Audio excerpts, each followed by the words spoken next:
came rather late to the art field. My first interest in college was science, and I became a registered medical research technician. And my first job was actually at the University of Chicago at Billings Hospital. And while there, I thought it would be kind of fun to take an art class or two. And I enrolled in the School of the Art Institute, Chicago, took a class in drawing and design. And I think it was that Hull House taught a class in enameling on metal, and I enrolled in that. And as I went along and worked and took these classes, I became more and more interested in art.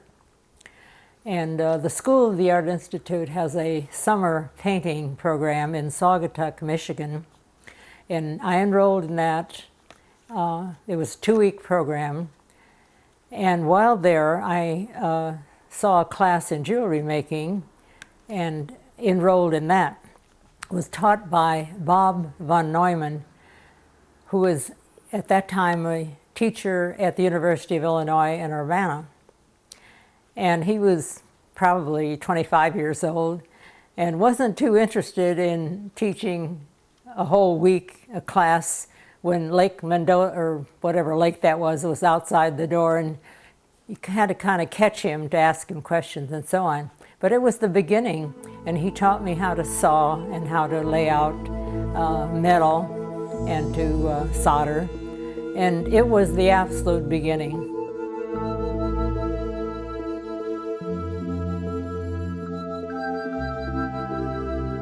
Since the Art Institute did not teach classes in jewelry, I really was self-taught from books. Meanwhile, that was time of World War II.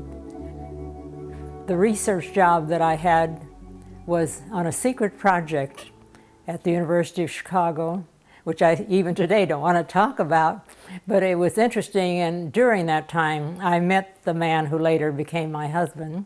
I gave up the job in science, and from then on I decided that art was what I wanted to do, and it was mostly enameling on metal and fabricating very modestly. My husband and I drove across country because he was accepted for graduate school at Stanford, and so we drove across from Chicago to Palo Alto and got situated there. And I had my first one-man show, one-person show, at the art room at Stanford. I really didn't know how prestigious this was, but it was very important for me. It was a wonderful opportunity, and I showed a lot of work. And that was the beginning of my setting up my own studio. And many times the shops selling contemporary furniture also sold contemporary jewelry. So I made these contacts, and after we arrived at Palo Alto and set up our little apartment, I had a workbench in the kitchen, and I filled out orders from these 5 shops that we had contacted across country. And that was the absolute beginning of my career in jewelry. Eventually, I decided that I needed to know more about metal and 3-dimensional forms, so I enrolled at the College of Arts and Crafts and started all over and became freshman student and specialized, decided to make the major sculpture. This was one of the earliest cast pieces that I had made. I called it Icarus, and we had left California for Chicago. My husband took a job there. And while there, there was an exhibition, and I entered this piece, and it got an honorable mention. And I was very, very thrilled because as an early student in sculpture, it was very encouraging, and it led me to work in sculpture for some years. And I still continue to do so, of course.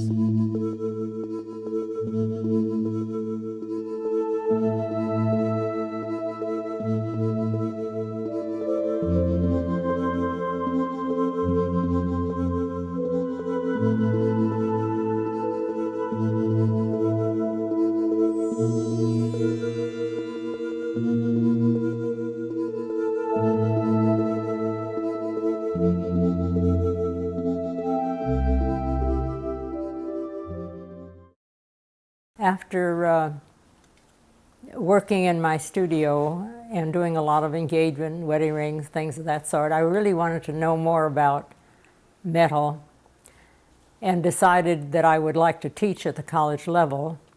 And so I went back to school at California State University at San Jose and got a master's degree in art. And at that time, as I graduated, I got an NEA grant which helped me set up my studio in Oakland. I had a one-person show at the DeYoung Museum at that time, and on the basis of that and my work, I was offered a job at the College of Arts and Crafts teaching in the jewelry department, which I was very happy to accept, and I had taught there. I just retired there in '89 after teaching there for 12 years, and many of the latter years was spent as program head. And I developed a lot of different programs there, and it was very, very great school and a great experience for me to be teaching there. In 1978, my husband and I went to London and visited Peter Hoffe, who showed me through the Royal College of Art, where they were doing something very unusual. It was not unusual in Britain, but it was in the United States at that time.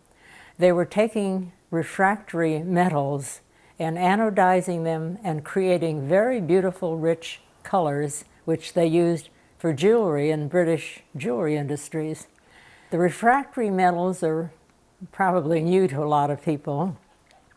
And the reason that they're called refractory is they're very stubborn, hard to maneuver, to weld, to hammer, to stretch. And they're very high melting point, where silver melts at about 1600 degrees. The refractory metals melt up to 3000 degrees Fahrenheit, which means it's a different technology.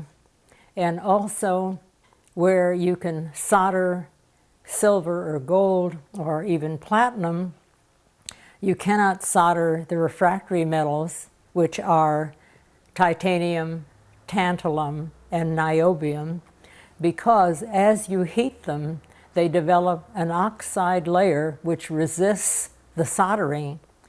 So you have to work on what is called cold joins, using rivets or bending or in some way connecting without using heat. Well, this is a limitation, but the colors are so rich and gorgeous that as far as I'm concerned, it's not too much of a negative quality, because they can always be added to silver or gold or whatever. And it's the oxide layer that actually is giving you the coloration. It can be created with heat, but with heat, it's not controllable. You may get one color, the whole piece would turn to one color.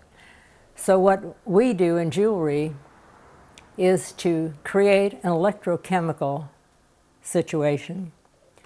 And depending on the voltage, the color changes to at different levels. The color is a unique procedure called an optical interference color.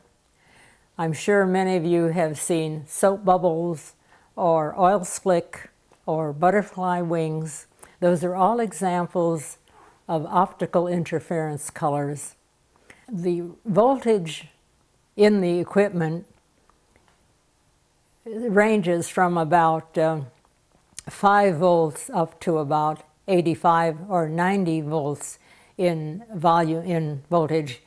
And depending on the amount of voltage the piece gets, the layers get heavier and heavier. And as the layers get heavier, the color range is changed. So once you have gone up to the highest voltage, you can no longer expose the work and expect a color in the lower voltage. But the way we get around this is to have resist areas. And the resist areas can be developed in many ways. You could take lacquer and just paint out areas which will keep the surface of the, say, the titanium from being in contact with the electrolyte. In order to pattern the anodized material, you would have to use a pattern to act as a resist. And so I usually look around me, design books and any other sources that would give me a black image that is somewhat linear, not too broad, in other words, in balanced relation between black and white. And this would be a page for texture that I would use. And I would take a sheet of something called press and peel, which is a sensitized blue material sheet, and would take, say, all of these rectangles could be used because the sheet is the same size, 8.5 by 11, and I would place the sheet with the emulsion side facing the black and white print and put it through a printer, a thermal or laser type printer, and it would imprint the black and white onto this pressure and heat sensitive film. So I have done that, and I have a very clean sheet of niobium, which is one of the shiniest of the refractory metals, and I have taped on the pattern with the emulsion facing the clean side, and I'm going to put that on a heat source, which is electric iron that I've just put in a vise, and I'm going to place this onto the iron at probably a wool setting, and just with a paper towel I'm going to keep pressing the combination of the metal,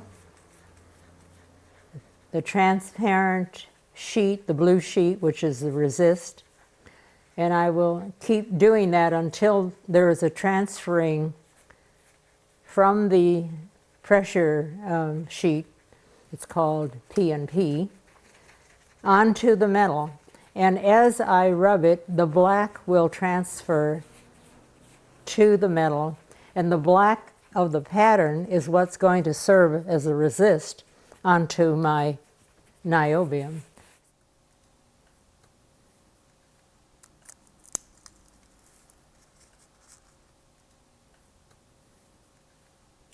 There we go. So now we're ready. We can expose this to the anodization process. So now, as I mentioned, the black becomes the resist, so that I can anodize the background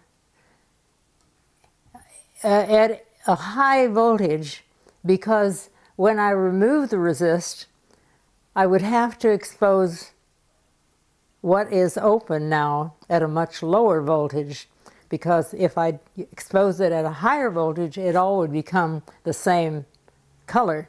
So I have to be cognizant of what I start with and what the follow-up. I'm going to have two different voltages, and I will anodize it from either end. To do that, just for fun, I will glue on the back some little plastic strips that have dots open on them, so that you will see two different things happening when I anodize this. Open areas of little dots, and I'm burnishing it down so that it's holding on very tightly, so no fluid can enter the area that we have the dots. Okay, I think that'll do it, and I've bent over part of it, and we've attached that to the other side just to add a little complication. That may not work too well because it's not sticking at the very edge. Okay, so now we're going to anodize it, and the object is on the red, which is the positive anode, The anode that is contributing negative energy is on the black lead. That's traditional. Red is always positive, black is always negative. And this is going to happen very quickly. Will give me a deep purpley blue at 42, which sounds very nice to me. So we'll put it at 42 and just dip the lower part in. There we go. There it is. Dip the other half where the plastic has gone. That was a resist, leaving dots. And the same here, the black of the resist of the press and peel is blacking out the air. So what I'm going to do now is remove the plastic and dissolve off the black. So we'll see what we can do with the resisted area. So now I have washed off the black resist that the photo image had given me, leaving all of these lines clear that I can now anodize another color. And the bar was part of the plastic with the dot holes, which is right here. I can now anodize this from any side I want, but I now have to go to colors that develop at a much lower voltage, because as I said before, as the voltage goes up, the layer gets thicker, and as the layer gets thicker, the colors change. And once you've reached a higher level and have a layer of that level, you can't go back in that area. So now I'm going to anodize it at lower level. I think maybe, what is this here? Pale gold number 5, that would be a nice one. So let's do part of it, pale gold number 5.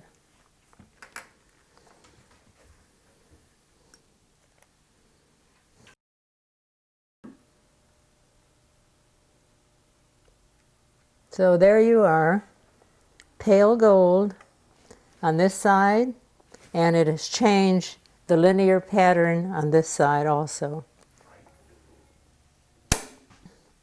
And we'll try another color for the lower half. Now let's see what else. We still want it to be under the highest that we used. Let's say a pinky rose would be nice. Let's say about 32 to 35. Let's see what happens there. So here we go in the lower half.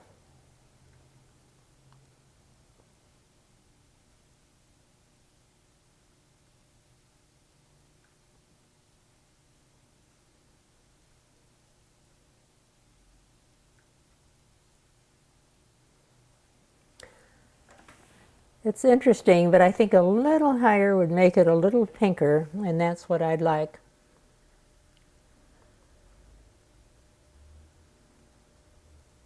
There we go. So there's the patterning on this side, and here's the linear one where the lines were part of the photographic resist. I like pewter. It's a different technology in a way. It's a lower melting point, but it's very forgiving. You can take little pieces, scraps of pewter, and instead of using solder, you can melt it into seams, and it becomes very homogeneous. You don't see where it's actually joined together. And this is a container that I rather liked, and it's gotten a lot of attention.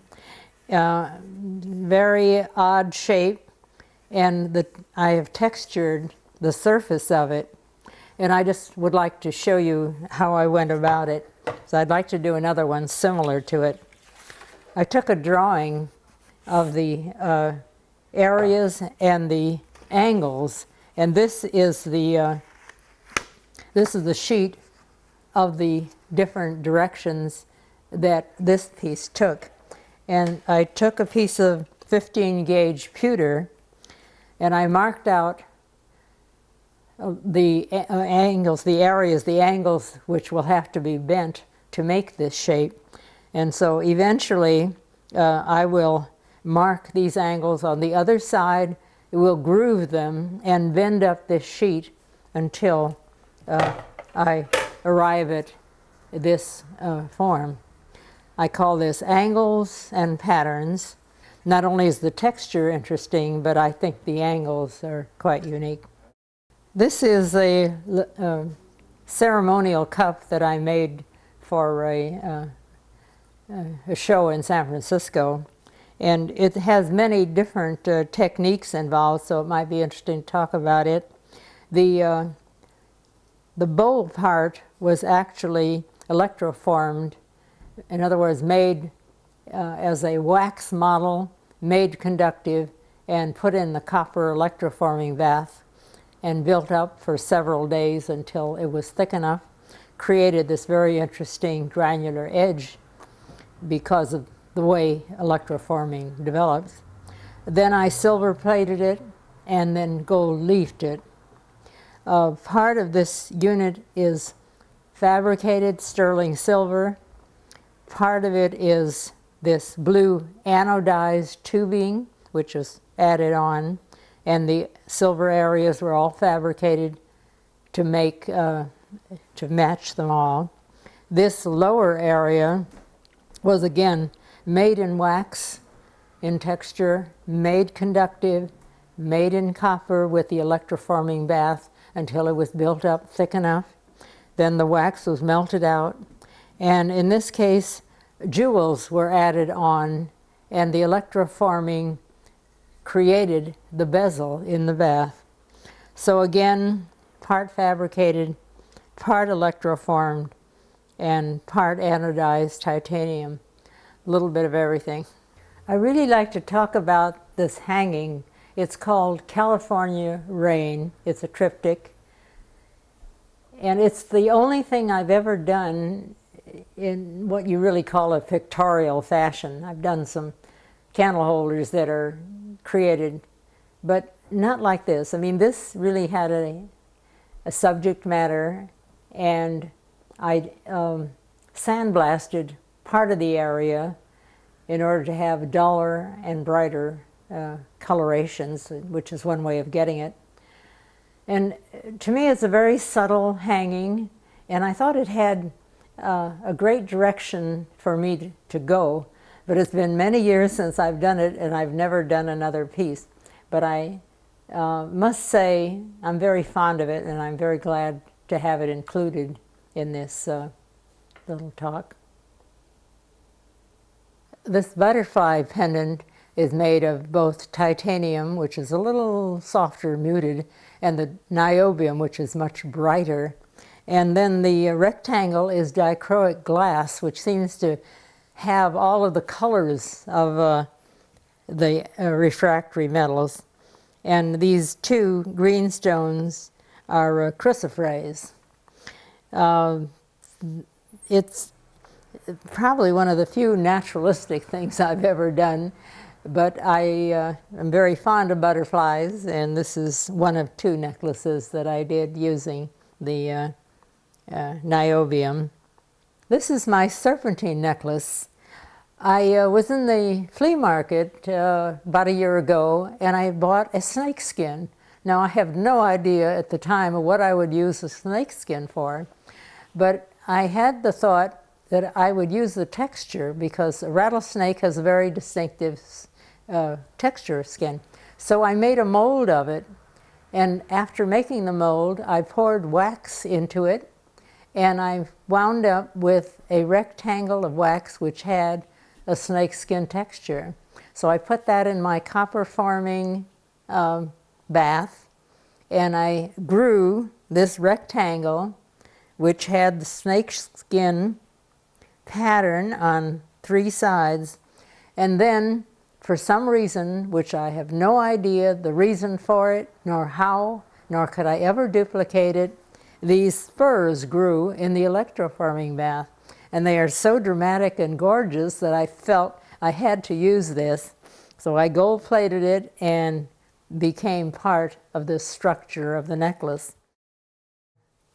Other things are going on, such as this tube is sterling silver with a coating of fine silver, and then 24 karat gold is applied to the surface, and with heat and pressure, the pure silver and the pure gold amalgamate. Ions of copper travel into the gold. Ions of the silver travel into the gold. Ions of gold travel into the silver, so that this is not soldered on. This is an alloy which is created at the point of contact. It's a Korean technique called kumbu, and we've used that, many of us jewelry people. Yeah. And it's an interesting combination because after you have amalgamated the gold and silver surface, you can then work it any way you like. It's like one piece of metal. The other upper structure was made of sterling silver and a cone. I fabricated a cone from a flat sheet of metal into a cone form and added a rutilated quartz cone at the end as a stone setting. So, and the little blue bands are titanium tubings, which are anodized blue.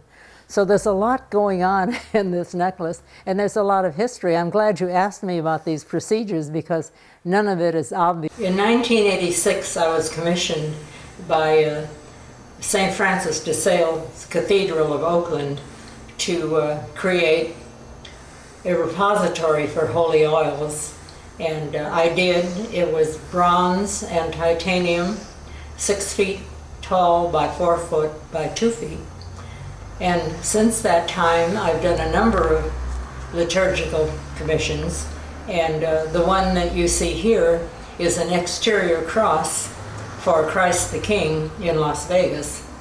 And it is 17 feet tall by 14 feet wide by 2 feet deep. And it reflects somewhat the Las Vegas area because it has an overlay of the low hills that exist around Las Vegas. It's made in Corten steel, which was oxidized with water, and so it now has that rusty facade treatment.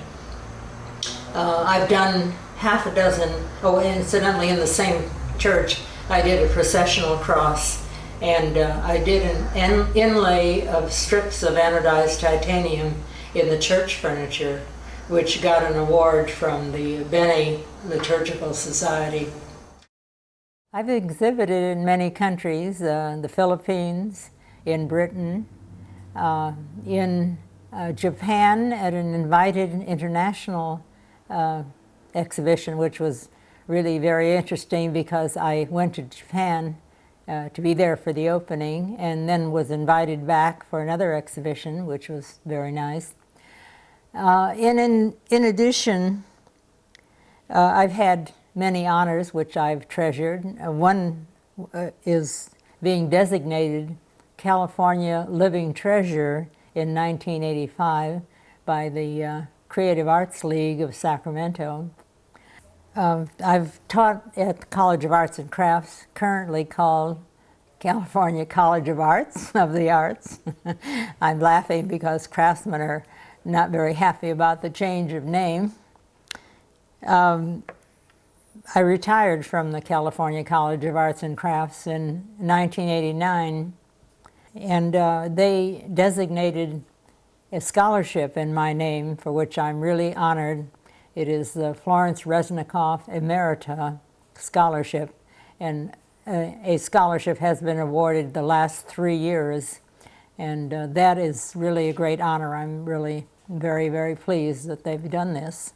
And of course now I am preparing work for the Smithsonian American Art Museum, which plans to open in 2006. I'm looking forward very much to being part of that collection of American art.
This is a piece that I really feel very strongly about, mostly because it's my feeling about the world and cosmos, which is what I call this.